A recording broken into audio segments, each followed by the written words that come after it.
প্রিয় দর্শক আসসালামু আলাইকুম। সবাইকে স্বাগতম জানিয়ে শুরু করছি আমার আজকের পর্বে। আজকে আমি আপনাদের একটি ডিম আর 1 কাপ সুজি দিয়ে দারুণ মজার বিকেলের নাস্তা তৈরি করে দেখাবো।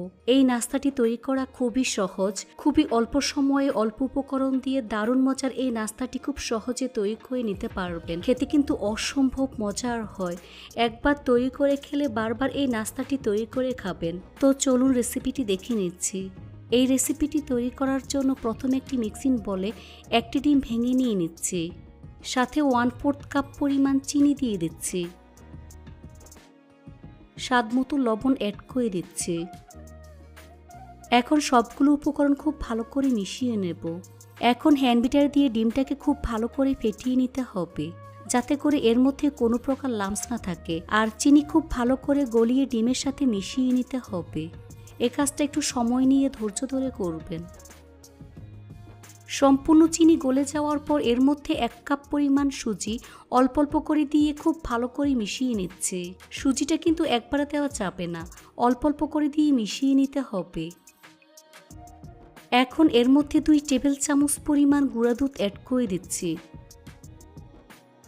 আবারও সবকিছু একসাথে খুব ভালো করে মিশিয়ে ডোয়ের মতো তৈরি করে নেব।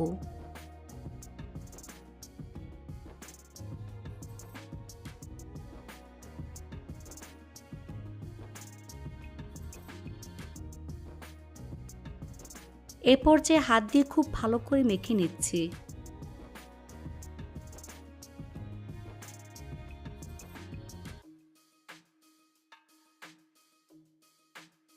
মাখানো হয়ে গিয়েছে। এখন ঢাকনা দিয়ে ঢেকে রেস্টে রেখে দেব প্রায় 10 মিনিটের মতো। এর থেকে বেশি রেস্টে রাখা যাবে না। ফিরে আসলাম 10 মিনিট পর। এখন হাতের মধ্যে তেল মেখে নিচ্ছি। এখান থেকে অল্প পরিমাণ মিশ্রণ নিয়ে প্রথমে হাত দিয়ে খুব ভালো করে চেপে গোল বলের মতো তৈরি করে নিচ্ছি।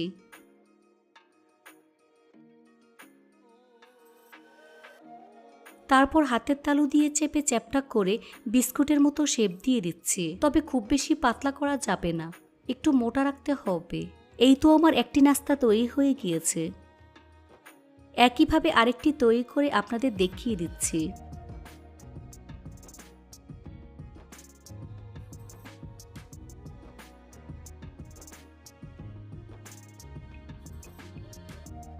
একইভাবে আমি আরও একটি নাস্তা তৈরি করে নিয়েছি। নাস্তাগুলো তৈরি করে সাথে সাথে গরম তেলের মধ্যে দিয়ে দিচ্ছি। নাস্তা ভাজার জন্য চুলে একটি ফ্রাই প্যান বসিয়ে পরিমাণ মতো সয়াবিন তেল দিয়ে তেলটাকে মিডিয়াম টু লো হিটের মাঝামাঝি গরম করে নিয়েছি। এখন একে একে নাস্তাগুলো গরম তেলের মধ্যে আমি দিয়ে দিচ্ছি। এ পর্যায়ে চুলার আঁচ মিডিয়াম টু লো হিটের মাঝামাঝি থাকবে।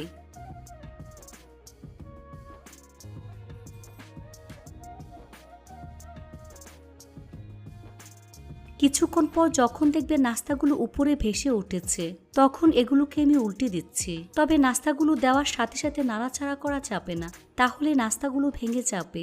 মোটামুটি শক্ত হওয়ার পর নাস্তাগুলোকে উল্টে দিতে হবে। এভাবে কিছুক্ষণ পরপর উল্টে পাল্টে একটু সময় নিয়ে গোল্ডেন ব্রাউন কালার এবং ক্রিস্পি করে ভেজে নিতে হবে।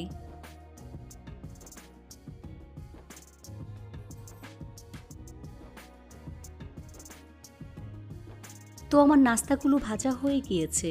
দেখুন খুব সুন্দর কালার চলে এসেছে। এখন ছাঁকনি দিয়ে তেল ছেঁকে নাস্তার প্লেটে তুলে নিচ্ছি।